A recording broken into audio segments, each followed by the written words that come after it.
Hello students, कैसे हैं आप लोग। जय हिंद सबको।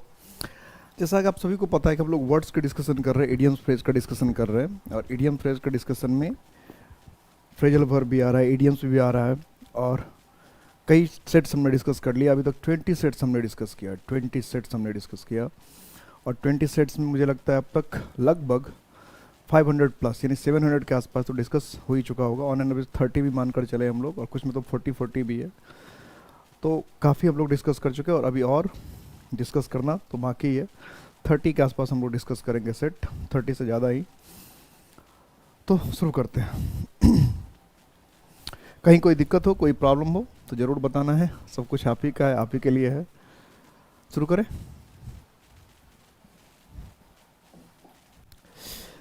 Those persons who are ready to sell close to the wind can be successful in life.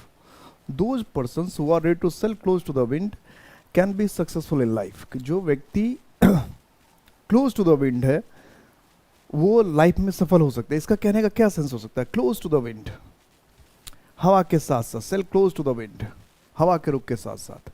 Take risk to manage the situation, to work hard, to be regular. Which one is the correct? कौन सा सही होगा? कौन सा सही होगा? Which one is correct? कौन सा सही होगा बताएं। किसको सही करें? तो मेरे ख्याल से तो इसमें होगा take risk. To sail close to the wind का मतलब होता है टेक रिस्क, खतरा मोल लेना। टेक रिस्क क्या होता है? खतरा मोल लेना, खतरा मोल लेना। अब फटाफट। The lady was murdered in cold blood. ये जो कोल्ड ब्लड है ना, इसमें दो चीजें मिक्स होती है।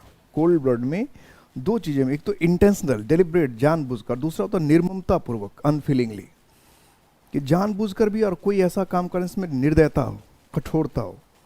और इसमें क्या किया? दोनों ऑप्शन अलग अलग कर दिया। तो ऐसे कंडीशन में आप जो है अनफीलिंगली को चुन कर आएंगे। वैसे इसमें होता है जानबूझकर निर्ममता पूर्वक किया गया काम। जानबूझकर, खासकर मर्डर वगैरह हम जो यूज करते हैं, तो जानबूझकर अगर कोई निर्ममता पूर्वक कोई काम किया है तो उसके लिए हम इसका इस्तेमाल करते हैं। He puts us in a real fix. उसने क्या किया? हमें रियल फिक्स में, when he did not turn up to pick us up, कि हमें जब पिकअप करने के लिए नहीं आया तो हमने रियल फिक्स। अब कोई आपको पिकअप करने के लिए बोल रखा है और पिकअप करने के लिए नहीं आया तो आपको अजीब भी लग सकता है, आपका मूड भी खराब हो सकता है, मेक अस फील बैड, बुरा भी लग सकता है, डिफिकल्ट सिचुएशन। अब इसमें सबसे बेहतरीन ऑप्शन क्या है? तो इन अ रियल फिक्स का मतलब है इन डिफिकल्ट सिचुएशन, कि आपको मुश्किल में हो गया, क्योंकि क्या रखा होगा तो आपने अपना कोई इंतजाम नहीं किया होगा, व्यवस्था। दिल पे लगना, बुरा लगना तो अलग बात है, लेकिन असल क्या होगा कि जब आपको किसी ने कुछ कह रखा और उसके हिसाब से बात नहीं हुई तो आपको मैनेजमेंट करने में, ये आपको तकलीफ होगी, सिचुएशन को हैंडल करने में प्रॉब्लम होगी। तो डिफिकल्ट सिचुएशन ज़्यादा अच्छा है। A good teacher should have the gift of the गैब। गिफ्ट ऑफ द गैब इससे पहले भी आ चुका है, इसलिए आपने बना लिया होगा। देखते हैं, गिफ्ट ऑफ द गैब कई बार आ चुका है। क्या ऑप्शन होगा इसका? टैलेंट ऑफ स्पीकिंग, बोलने की कला। गिफ्ट ऑफ द गैप पहले बार हम लोग कई बार डिस्कस कर चुके हैं। Suresh was truly in his elements. उससे हालांकि ये भी आया हुआ है किसी सेट में।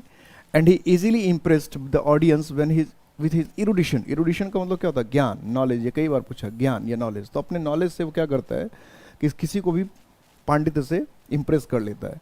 तो इन हिज एलिमेंट्स का मतलब in high spirits, usually confident, at his best, feeling lest and confident. तो इन वंस एलिमेंट का मतलब वो बहुत ज़्यादा क्या होना? खुद से, मतलब उत्साह में होना, जोश में होना। तो क्या हो जाएगा? इन हिज एलिमेंट्स का इन हाई स्पिरिट्स, कि काफ़ी उत्साह में रहता है, काफ़ी जोश में रहता है। तो जब आप खुद जोश में रहेंगे तो दूसरों पर भी उस जोश का असर पड़ता है। Randhir will do anything to rock the boat if he knows about your progress.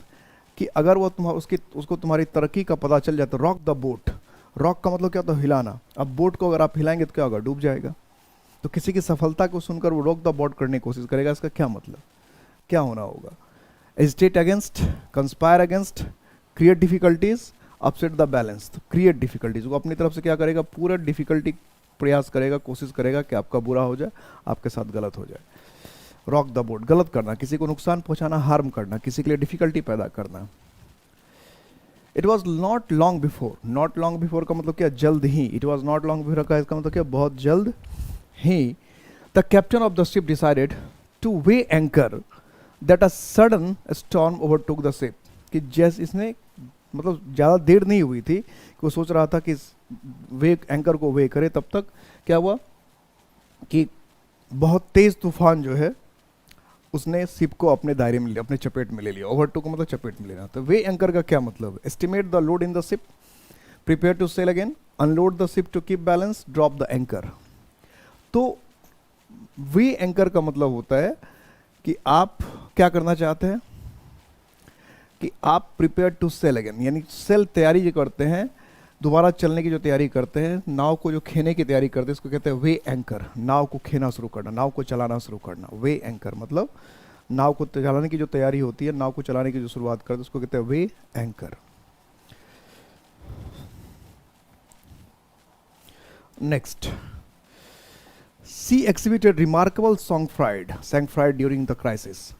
अब संकट के समय में रिमार्केबल सैंग फ्राइड किसी ने दिखा, तो रिमार्केबल सैंग फ्राइड का क्या मतलब होगा, कि संकट के समय में किसी ने रिमार्केबल, अच्छा, बेहतरीन, शानदार सैंग फ्राइड दिखा। तो सैंग फ्राइड दिखाने का यहाँ पे क्या मतलब, तो टेम्पर, गुस्सा दिखाएगा क्या, इरिटेशन, चीड़ दिखाएगा क्या, कंपोजर, शांति, एंगर। तो सबसे बेहतर तो ऑप्शन से ही बन जा रहा है, क्या होगा, कंपोजर, शांति, कि जब बुरा वक्त था, खराब समय था, तो शांति दिखाएगा कोई, है ना, शांति की बात करेगा। The meeting ended in fiasco. Fiasco word तो वन वर्ड सब्सन में भी कई बार पूछ चुका है। फियास्को, फियास्को का मतलब होता है बहुत बड़ी असफलता। फियास्को का मतलब क्या है, बहुत बड़ी असफलता। तो सक्सीडेड, सफल हो गया, इन कन्फ्यूजन खत्म, इनकम्प्लीट फेल्योर। तो इसका फियास्को का इसका मीनिंग पता है, वैसे ही बना देगा, क्या होगा, इनकम्प्लीट फेल्योर, की पूरी तरह से असफल।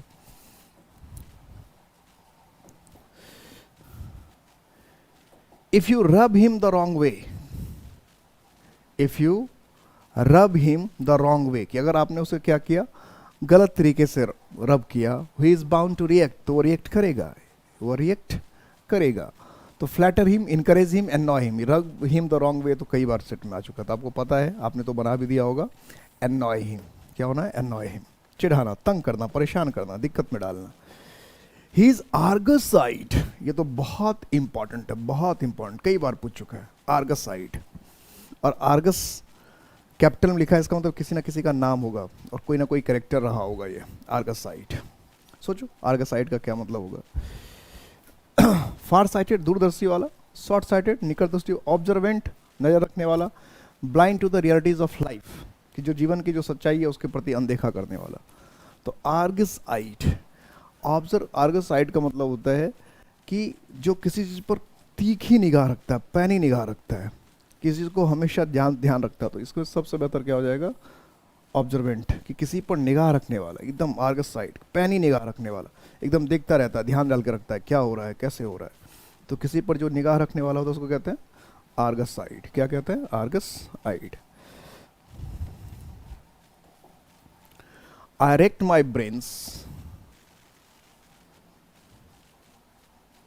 to solve the difficult problem.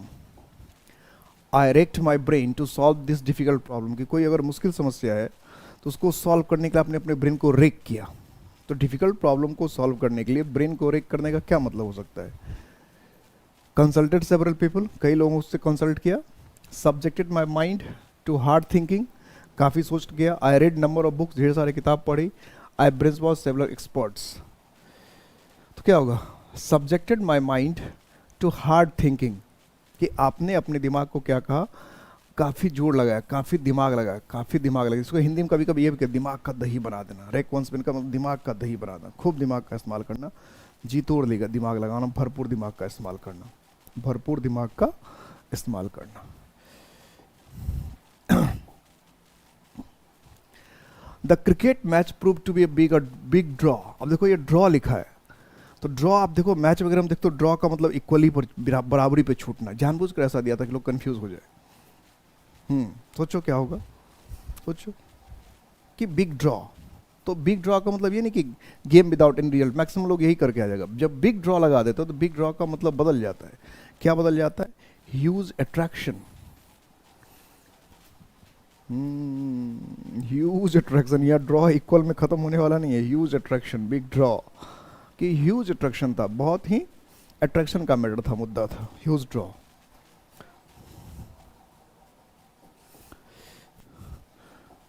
I am like a कॉग in the wheel of this company, कि इस कंपनी का कॉग इन द व्हील है। कॉग इन द व्हील है, इसका मतलब क्या? A technician, the least paid employee, an important person, unimportant person. Cog in the wheel, जो wheel होता है उसमें जो कॉग है, कॉग नहीं रहेगा तो व्हील घूमेगा ही नहीं, चक्का पहिया घूमेगा ना व्हील का। तो कॉग इन व्हील का मतलब क्या हो गया? इंपॉर्टेंट पर्सन, महत्वपूर्ण व्यक्ति, जरूरी व्यक्ति,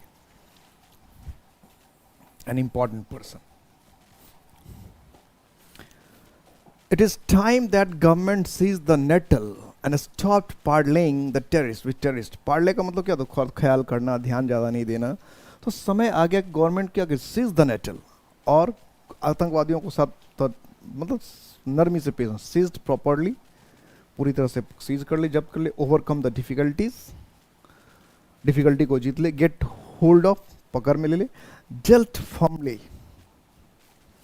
डेल्ट फर्मली का मतलब हो गया सख्ती से ट्रीट करना, सख्ती से कुचलना, सख्ती से काम लेना। तो सेंटेंस से साफ पता चल रहा है कि अब आतंकवादियों को हल्के में लेने की जरूरत नहीं है, उसके साथ पार्ले करने की जरूरत नहीं है, उसको सख्ती से निपटने की जरूरत है। क्या करने की जरूरत है? सख्ती से। तो ये इसका मतलब क्या होगा? D for dealt, dealt formally, की सख्ती के साथ निपटने की जरूरत है। Next, my father strained every nerve to enable me to get settled in life, कि बाप है तो हर तरह से प्रयास ही करेगा, यही सेंस निकलेगा, ताकि आप करें लाइफ में क्या हो जाए? सेटल। जो है हर तरह से प्रयास करेंगे कि लाइफ में आप क्या हो जाए? सेटल हो जाए, यही ना, कि आप लाइफ में सेटल हो जाए, हर तरह से प्रयास करेंगे। तो क्या होगा? Worked very hard, spend a huge amount, tried all tricks, bribed several persons. इसमें दो ही मीनिंग जो है काफ़ी क्लोज है, एक तो तीसरा और एक पहला। तो तीसरा तो ट्रिक, ट्रिक तो अलग चीज़ हो गया, तो ये ज़्यादा अप्रोप्रिएट नहीं। तो पहला हो गया वर्कड वेरी हार्ड, कि अपनी तरफ से हर संभव प्रयास किया, जितना कर सकते थे वो सारा किया, वर्कड वेरी हार्ड। तो ए ऑप्शन होना चाहिए। Next, the two women are so jealous, कि जो औरतें हैं इतनी जीलस हैं, that at the drop of a hat they start insulting each other, कि at the drop of hat एक दूसरे को का इंसल्ट करना शुरू कर देते हैं। Eight the drop of hat एक दूसरे का क्या करते हैं? इंसल्ट करना शुरू कर देते हैं। तो भाई क्या होगा? ऑन एवरी ओकेजन, हर ओकेजन पे, whether they meet, whenever they meet, जब में मिलते हैं, for no reason at all, बिना कारण के ही, नन ऑफ दिस में से कोई नहीं, on every occasion. Eight the drop of hat, eight the drop of hat का मतलब होता है तुरंत, बिना सोचे समझे। तो इसके हिसाब से देखें तो फिर इसमें क्या होना चाहिए? नो एरर होना चाहिए, क्योंकि एट, और एक ऑप्शन ये वैसे क्लोज है, ऑन एवरी, हर मौके पर। लेकिन इसका जो eight the drop of the hat है, इसका मतलब होता है इमीडिएटली, तुरंत, बिना सोचे समझे, विदाउट एनी थिंकिंग। तो विदाउट एनी थिंकिंग का जो है, अब इसमें कोई क्लोज ऑप्शन दिख नहीं रहा है। तो eight the drop of hat मतलब तुरंत। अब इसमें देखें तो बहुत क्लोज ऑप्शन जो कोई नहीं है, वैसे होने को ये भी हो सकता है बहुत जल्दी, बिना सोचे समझे, तो for no reason at all, बिना किसी कारण के भी, ऑन एवरी ओकेजन, हर मौके पर, ये भी एक दूसरे को हो सकता है। तो डायरेक्ट मीनिंग जो है जब भी वो मिलते हैं, तो on eight the drop of the head का मतलब होता है बिना सोचे समझे, बिना सोचे समझे और तुरंत ही, बिना सोचे समझे और बिना तुरंत ही। तो इसके हिसाब से इसमें कोई मीनिंग नहीं बैठ रहा है। और एक छोटा सा मीनिंग, ये जो मीनिंग है ये थोड़ा सा क्लोज लगता है, क्योंकि बिना सोचे समझे मीनिंग होता है तुरंत ही। तो बिना सोचे समझे की अगर बात करें तो ये मीनिंग थोड़ा सा दे सकता है कि बिल्कुल बिना कारण के, बिना सोचे समझे का मतलब बिना कारण के भी, बिना कारण के भी एक दूसरे को। लेकिन जो सही सही मीनिंग होता है उसके हिसाब से डी ऑप्शन होना चाहिए, डी, जो क्योंकि एट द ड्रॉप आउट का मतलब तुरंत, बिना सोचे समझे, immediately without thinking, immediately without thinking. तो ये ऑप्शन भी क्लोज है, लेकिन मेरे हिसाब से थोड़ा सा ये ऑप्शन भी क्लोज है। दे सकता है एग्जाम, लेकिन आप ये भी करके आएंगे तो ये ठीक होना चाहिए। अब इस तरह से पूछा है कि डायरेक्ट आंसर ये भी नहीं है, क्योंकि इमीडिएटली का इसमें तो सेंस ही नहीं आ रहा, क्योंकि इसका at the drop of head का मतलब होता है तुरंत, इमीडिएटली, बिना सोचे समझे। I must take exception to your remark, I must take exception to your remark, take exception, accept gladly, खुशी खुशी स्वीकार कर लेना, थैंक यू धन्यवाद देना, कंसीडर केयरफुली ध्यान से विचार करना, ऑब्जेक्ट टू विरोध करना। तो टेक एक्सेप्शन का सीधा मतलब होता है विरोध करना, ऑब्जेक्ट टू विरोध करना। The captain and the coach are trying to pass the buck on each other for the poor performance of the team। तो इसको तो मीनिंग समझिएगा, रिपेंट पछतावा करना। शर्क, शर्क का मतलब होता है काम से जी चुराना, ये बहुत इंपॉर्टेंट है, काम से जी चुराना, काम से भागना, शर्क। इसलिए कभी कभी सर्कर वर्ड पूछता है एग्जाम में, सर्कर, तो सर्कर का मतलब क्या होता है, काम चोर। टू ब्लेम, दोष लगाना, to shift responsibility, to captain and the coach are trying to pass the buck on each other for the poor performance of team, कि एक दूसरे को ब्लेम लगा रहे हैं। तो ब्लेम लगाना, पास द बक का मतलब एक दूसरे पर आरोप लगाना पास द बक, आरोप मरना, आरोप जड़ना। तो क्या हो जाना, सी क्या है, पास द बक, ब्लेम लगाना, आरोप मरना। Next, the prices are going by leaps and bounds, prices are going by leaps and bounds, क्या होगा जरा बताना। बाय लिप्स एंड बाउंड्स, ये तो वैसे कई बार पूछा हुआ है, कई बार बाय लिप्स एंड बाउंड्स जो कई बार पूछा हुआ है, कई बार ये पूछा हुआ है। तो prices are going up by leaps and bounds, leaps and bound का मतलब है रैपिडली, बहुत तेज से। एक सेकेंड, इससे पहले वाला क्वेश्चन को देखो। टू ब्लेम और shift responsibility, to pass the buck, shift responsibility भी है इसमें ये ज़्यादा बेहतर है, टू ब्लेम से ज़्यादा बेहतर ये to shift pass the buck. एक दूसरे पर आरोप मरना ये भी होता है इसका मीनिंग, लेकिन अपनी रिस्पॉन्सिबिलिटी को शिफ्ट करना ज़्यादा बेहतर है। तो क्या होगा, डी ज़्यादा बेहतर option, D, to shift responsibility, D इसका, pass the buck, shift responsibility. ये रैपिडली हो गया। Next, he bids fair to an excellent cricketer, bids fair to be an excellent cricketer, क्या लगता है, seems likely, is ambitious, is confident, is unlikely, क्या होगा, seems, bids fair, seems, bids fair,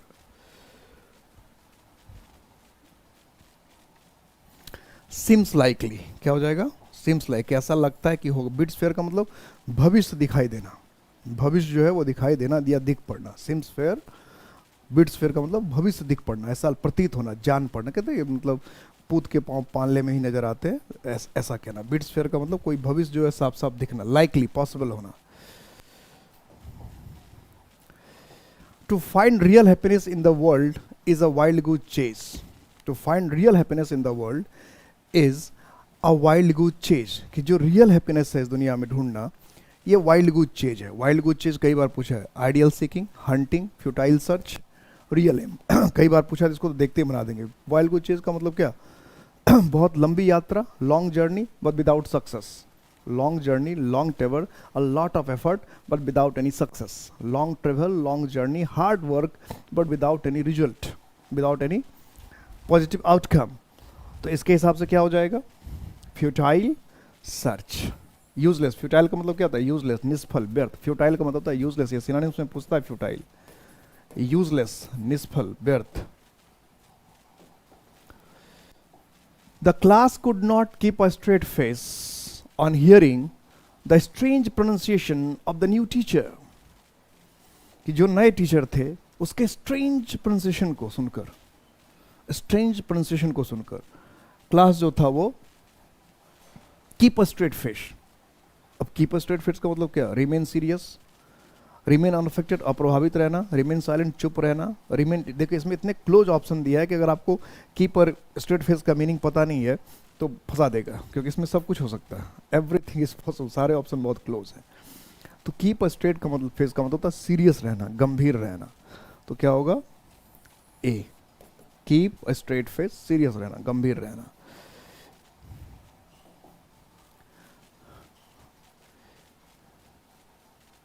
He had to eat a humble pie owing to his misdeeds, कि अपनी गलतियों की वजह से उसको humble pie, he had to eat humble pie, feel downtrodden, downtrodden का मतलब दवा कुचला महसूस करना, apologize humbly, विनम्रतापूर्वक माफ़ी मांगना, बी ह्यूमिलेटेड, अपमानित होना, और एक्सेप्ट एब्यूजेस, गाली को स्वीकार करना, गाली को स्वीकार करना। अब बताओ क्या होगा इसमें गाली को स्वीकार करना क्या होना चाहिए? ईट हम्बल पाई,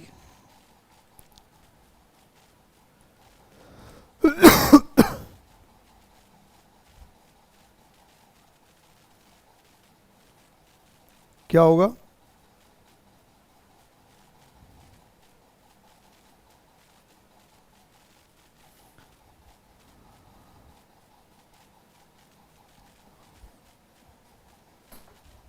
ईट हम्बल पाई, तो he had to eat humble pie, B he had to be humiliated, अपमानित महसूस, इसमें दोनों चीजें हो सकती है, बी ह्यूमिलेटेड ये भी है, और एपोलाइज हम्बली, विनम्रतापूर्वक क्या करना, माफी मांगना। तो ये ज्यादा बेहतर है, एपोलाइज हम्बली, कि उसको मतलब विनम्रतापूर्वक झुक कर उसको माफी मांगना पड़ेगी। वैसे ये ऑप्शन भी सी भी काफी क्लोज ही है, सी भी क्लोज ही है, और लेकिन ज़्यादा बेहतर जो है सी में C, applies he had to eat humble pie, कि मतलब अपनी गलती मानकर माफ़ी मांगना अपनी गलती मानकर माफ़ी मांगना, ये होता है अपनी गलती को स्वीकार करना, अपनी गलती को मांगना। तो एपोलाइज का मतलब होता है अपनी गलती मानना, एपोलाइज का मतलब अपनी गलती आप मानते हैं। तो ईट हम्बल पाई का मतलब आप अपनी गलती स्वीकार करते हैं कि आपने आपसे कुछ गलती हुई है, इसलिए एपोलाइज वाला ज़्यादा बेहतर ऑप्शन है। He manage to secure the job through back stair influence, कि जॉब जो उसको मिला कैसे मिला भाई? बैक स्टेयर इन्फ्लुएंस से। जॉब जो उसको मिला कैसे मिला है? बैक स्टेयर इन्फ्लुएंस से। तो सियर मेरिट, मेरिट से, हार्ड एफर्ट, कड़ी मेहनत से, स्ट्रॉन्ग रिकमेंडेशन, कड़ी पैरवी से, और अंडरहैंड मीन्स, अंडरहैंड का मतलब क्या होता है? इलीगल, गैर कानूनी। तो इसलिए इसमें बेस्ट ऑप्शन क्या होगा? Underhand means, underhand means D, illegal. Back stair influence का मतलब गलत तरीके से, गैर कानूनी तरीके से, गलत तरीके से या गैर कानूनी तरीके से। The police fired at random at the violent crowd and several person lost their lives, क्या एट रैंडम फायर किया और कई लोगों की जान गई? एट रैंडम फायर किया और कई लोगों की जान गई। पुलिस ने एट रैंडम फायरिंग की और कई लोगों की जान गई, एट रैंडम फायरिंग हुआ और कई लोगों की जान गई। तो एट रैंडम खाने का मतलब क्या? पॉइंटेडली, एकदम पॉइंट करके, एमलेसली, बिना एम के, अनविलिंगली, इंटेंसली, जानबूझकर। तो एट रैंडम का मतलब होता है बिना सोचे समझे, बेतरतीब, बिना किसी ध्यान के, एट रैंडम, बिना किसी ध्यान के। तो एम क्या हो जाएगा इसका? एमलेसली मतलब at random.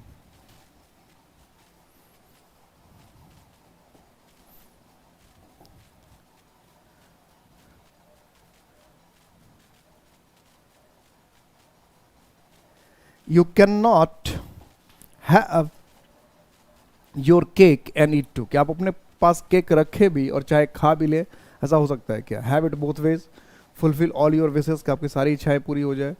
Run away from responsibility, दूर भागे, अवेज, ये रन अवेज कैसे लिख दिया भाई? ये अवेज नहीं होगा, run away from responsibility. Always work according to your whims, अपने सनक या धुन के हिसाब से काम करना। तो you can not have your cake and eat it too, कि आप जो अपने केक रखे भी और उसे खत्म भी कर, मतलब उसको खा भी ले, दोनों बातें कैसे हो सकती है? तो इसमें ये दोनों जो ऑप्शन है ए और बी, दोनों काफी करीब है। तो हैव इट बोथ वेज, कि आप दोनों तरह से चाहें कि कोई काम हो जाए ये, और फुलफिल ऑल योर विशेस, और आप चाहे कि आपके सारे जो इच्छा है वो पूरी हो। तो ये जो बी है ना, ये कुछ ज़्यादा अच्छा लग रहा है, कि आप चाहे कि आपके सारी इच्छाएं पूरी हो जाए। तो ये भी इसके करीब ही है कि इंसान की सारी इच्छाएं, कि और दो खास करके अच्छी इच्छाएं, और दोनों इच्छाएं, अच्छी इच्छाएं पूरी हो जाए, ये नहीं होता है। ये खासकर जो है बोथ केक इन, इसका मतलब होता है दो अच्छी इच्छाएं होना और दोनों में से किसी एक का पूरा होना। ठीक है, have your cake and eat too का मतलब क्या? कि दो तीन या कई अगर अच्छी इच्छाएं, अच्छी इच्छाओं की बात हो रही है, तो उन अच्छी इच्छाओं में से सबका पूरा नहीं होना। जो अच्छी इच्छाएं हैं, अच्छी चाहत है आपकी, तो उन अच्छी इच्छाओं में, अच्छी चाहत में सबका पूरा नहीं होना, ये क्या कहलाता है? To have cake and eat too, कि आपकी एक से अधिक इच्छाएं और उसमें से कोई एक पूरी हो रही है और एक नहीं पूरी हो रही है। He is really worth his salt, worth salt का मतलब क्या? नमक का कर्ज अदा करना, नमक का यानी नमक हलाल होना। तो लॉयल, अफेक्शनेट, ऑफ वैल्यू, अनट्रस्टवर्दी। तो he is really worth his salt, यानी कि उसका क्या है, loyal, worth his salt, affectionate भी, लॉयल भी, ऑफ वैल्यू। तो रियली वर्थ हिज सॉल्ट मतलब उसकी अपनी कीमत है, उसका महत्व तो है। वैसे लॉयल भी इसका हो सकता है, लॉयल वर्थ, लेकिन अपना वैल्यू, अपनी कीमत होना ज़्यादा बेहतर। लॉयल भी पॉसिबल है, लॉयल भी, लेकिन लॉयल वैल्यू ऑफ जो वैल्यू है तो ये इसको ज़्यादा कर यूज़ करेंगे। वर्थ वन सॉल्ट मतलब वैल्यूएबल होना, कीमती होना। Next, some people now wonder whether whether we just pay love lip service. तो ये लिप सर्विस का मतलब क्या, लिप सर्विस का मतलब क्या, सोचो, गेस करो।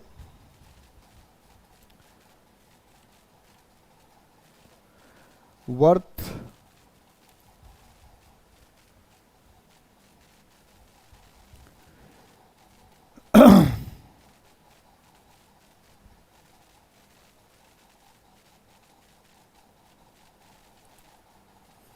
pay lip service or generally subscribe to democracy. Some people now wonder whether we just pay lip service or genuinely subscribe to democracy. कुछ लोग हम खाली लिप सर्विस करते हैं कि genuinely subscribe to डेमोक्रेसी को मानते भी हैं। पे ऑरल ट्रिब्यूट, मुख से खाली बोलते रहना। श्रद्धांजलि, अटैच नो वैल्यू, कोई महत्व नहीं देना। रिमेन इंडिफरेंट, कोई प्रभाव नहीं पड़ना। So only outward respect. तो से so only pay lip service का मतलब है, मतलब सिर्फ बाहर से क्या करना है, रेस्पेक्ट दिखाते रहना, ठीक है, बाहर से रेस्पेक्ट दिखाते रहना, ओनली लिप सर्विस, यानी करना कुछ नहीं, बोलते रहना खाली। ओरल ट्रिब्यूट का अलग मीनिंग होता है। और सो ओनली आउटवर्ड रेस्पेक्ट, बाहर से कुछ दिखाते रहना, बाहर से कुछ करते रहना। लिप सर्विस मतलब एक तो ऐसे कहते हैं हाँ में हाँ मिलाते रहना, इसको हम लोग नॉर्मली जो कहते हैं हाँ में हाँ मिलाते रहना, करना कुछ नहीं। Say yes but when the time comes do nothing, say yes but when time comes do nothing, कि हाँ हाँ करते रहना, जब समय आए तो समय कुछ नहीं करना, ये होता है pay lip service. By foregoing your claim of damage done by Kanti, you have done the handsome thing by him। कि अगर आपने जो डैमेज का क्लेम करना था दावा, उसको फोरगो कर दिया, फोरगो का मतलब छोड़ दिया, तो आपने हैंडसम थिंग किया।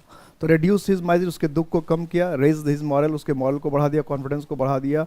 बिहेव मैग्नेनिमसली, कि बहुत मैग्नेनिमस मतलब क्या, उदारतापूर्वक काम किया। चार्ज चेंज हिज व्यूज, के व्यूज को बदल दिया। मैग्नेनिमस का मतलब होता है उदारतापूर्वक, तो डू हैंडसम थिंग का मतलब उदारतापूर्वक व्यवहार करना। क्या होता है, बिहेव मैग्नेनिमसली मतलब उदारतापूर्वक व्यवहार करना, उदारता से पेश आना किसी के साथ। A henpecked husband, henpecked का मतलब क्या होता है, जोड़ू का गुलाम। हैंड पैक्ट का मतलब है जोड़ू का गुलाम।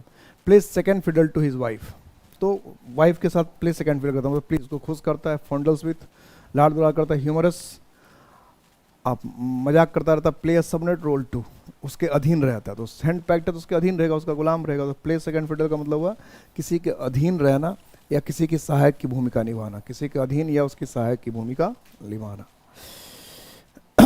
आई saw him make a wry face, कि मैंने उसे देखा। Feel sick, cry with pain, दर्द से अब्यूज, गाली देते देखा। Show disappointment, make a wry face, राई का मतलब तब बिगाड़ा है, ऐसे का बिगाड़, राई फेस।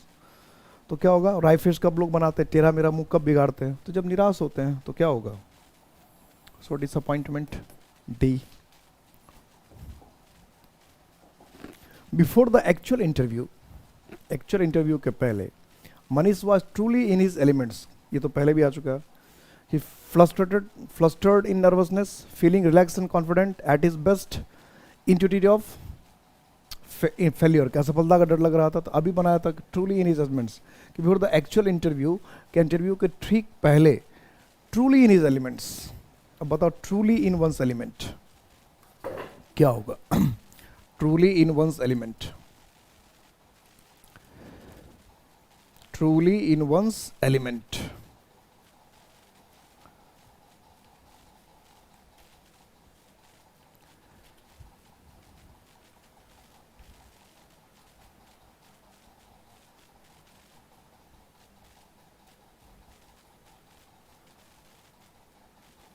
क्या मीनिंग निकाल रहे हैं कि इंटरव्यू के पहले कोई ट्रूली इन एलिमेंट, क्या मीनिंग होगा truly in once element.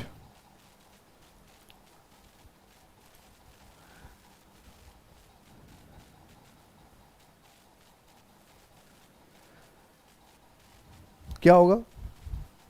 Truly in his element. Before actual interview he was truly in his element. Truly in element.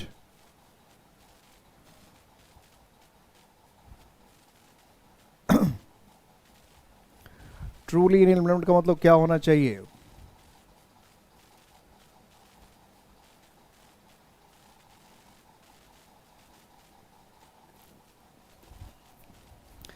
तो फ्लस्टर्ड इन नर्वसनेस, एक सबसे आसान तो यही लगता है कि फ्लस्टर्ड इन नर्वसनेस कर दें.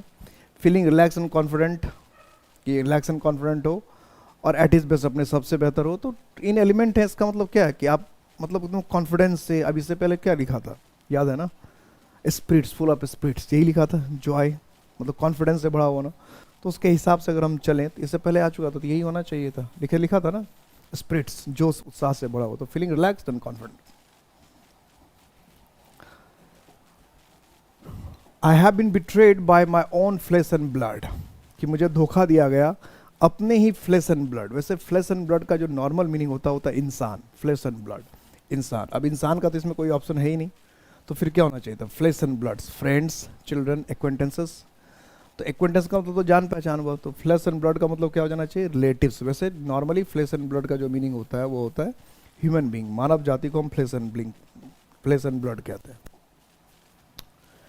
He blew out all the candles at one go. At one go, एक ही सारे कैंडल को उसने बुझा दिया. ब्लो आउट का मतलब क्या होता है? बुझा देना. तो सारे कैंडल को बुझा दिया गया. कैसे भाई, कैसे बुझा दिया? At one go, suddenly, at once, simultaneously, at one attempt. तो एट वन गो का मतलब हुआ एक ही बार में, एक ही प्रयास में, एक ही बार में, एक ही प्रयास में सबको निपटा दिया. एट वन गो, एक ही प्रयास. The people north India are known for, जो नॉर्थ इंडिया के लोग हैं उनको जाना जाता है, कीपिंग ओपन हाउस, कि अपने घर को खुला रखते हैं, never locking it, keeping house well ventilated, घर में अच्छा खासा हवा का व्यवस्था करके रहते हैं, ऑफरिंग हॉस्पिटलिटी टू एवरीवन, हर एक को हॉस्पिटलिटी देते रहते हैं, not worrying about it's security, कि अपनी सिक्योरिटी की चिंता नहीं करते. तो क्या होगा इसमें? ऑफरिंग हॉस्पिटलिटी टू एवरीवन, कि हर व्यक्ति के लिए क्या है? दरवाजा खुला रखते हैं, हर व्यक्ति का सम्मान करते हैं, हॉस्पिटलिटी देते हैं, स्वागत करना सबका, अतिथियों का. Dishonesty is at premium in almost all spheres of public life, कि डिसऑनेस्टी जो है, बेईमानी है, वो प्रीमियम पे है, यानी महत्वपूर्ण हो गया. ऑलमोस्ट ऑल स्फीयर्स, कि जितने स्फीयर्स है लाइफ के, हर जगह. तो क्या होना चाहिए था? प्रैक्टिस्ड ओपनली, अब खुल के तो नहीं होगा. इनकरेज्ड, वैल्यूड हाईली, तो ये सब ज़्यादा अच्छा है. क्या? प्रिवेलेंट हो गया, फैल गया है, व्याप्त हो गया. His letter to his ward speaks volume for his forbearance and good sense. Forbearance मतलब सहन शक्ति, और good sense अच्छा भाव. Speaks volumes. Speak ill of, serve as strong testimony to, show indications of, are intended to impress. तो speak volumes का मतलब किसी के विषय में साफ साफ, क्लियर कुछ बोलना. इससे पहले भी आ चुका है, अगर आपको ध्यान हो तो. शो वर्ड्स बदलता रहता है. मैंने आपको इडियम में बता रहा ना कि भाव को याद रखने का, सेंस को, क्योंकि वर्ड्स अलग अलग बार अलग अलग लिखता रहता है. जरूरी नहीं कि एक ही वर्ड बार बार पूछे. इसलिए जो इंग्लिश में मीनिंग याद करते हैं उनको ज़्यादा प्रॉब्लम हो जाती है. इंग्लिश में जो इडियम्स फ्रेज को याद करते हैं उनको ज़्यादा प्रॉब्लम होती है, क्योंकि भाव आपको समझना पड़ेगा क्या कहना है इडियम का, क्योंकि वर्ड्स बदलता रहता है. आप देख रहे हैं कि एक ही इडियम का कितना अलग अलग सेंटेंस में अलग अलग वर्ड दे देता है. तो भाव पकड़ना है कि क्या कहना चाह रहा है. It was he who put a spoke in my wheel, कि वही था जो मेरे व्हील में क्या है? स्पॉक डाला. क्या कहने का मतलब हो जाएगा? Tried to cause an accident, help me in the execution of the plan, thwarted the execution of the plan. तो put a spoke in the wheel का मतलब होता है किसी के टायर का हवा वगैरह निकालते हैं. स्पोक का मतलब क्या होता है? छेद करना इन व्हील. तो हवा में अगर स्पोक करते हैं, छेद लगा देते तो दिक्कत होगी. तो क्या होना है? थ्वार्ट का मतलब क्या? फेल करना, असफल करना. तो क्या हो जाएगा? C, thwart. Next, he finds no difficulty in keeping the wolf from the door. ये तो कई बार इससे पहले भी आ चुका है ना. तो क्या होगा? Guarding against wild animals, keeping off starvation, keeping aloof from disputed matters, guarding himself against enemies. गरीबी को घर से दूर रखना, यानी पर्याप्त कमाना. ये आपको पहले भी आया हुआ. पर्याप्त कमाना, इतना कमाना कि भुखमरी, गरीबी. स्टारवेशन का मतलब क्या था? भुखमरी या गरीबी, तो उससे दूर रहना. He is known to be the right hand man of the minister, कि मिनिस्टर का वो क्या है? राइट हैंड मैन है. Private secretary, trusted person, bosom friend, bitter critic. Critic का मतलब काफ़ी गहरा आलोचक। तो क्या होना चाहिए? Trusted person. Right hand man वैसे भी आपने बहुत सुना होगा, क्या होगा? ट्रस्टेड पर्सन, विश्वासी व्यक्ति, भरोसे का व्यक्ति। The captain played with determination because the honour of the team was at stake. At stake भी कई बार पूछा हुआ, कई बार, several time repeated. At stake का मतलब क्या? खतरे में, दांव पर, इन डेंजर। ठीक है। और इम्पैक्ट एकेडमी हमेशा हर वक्त आपके साथ है। कभी भी कोई भी दिक्कत हो तो हमें आप कांटेक्ट कीजिए, कंसल्ट कीजिए और अपनी हर प्रॉब्लम को हमसे शेयर कीजिए। हर कदम पे हम आपके साथ मिलेंगे। अपना ख्याल रखिएगा। जय हिंद।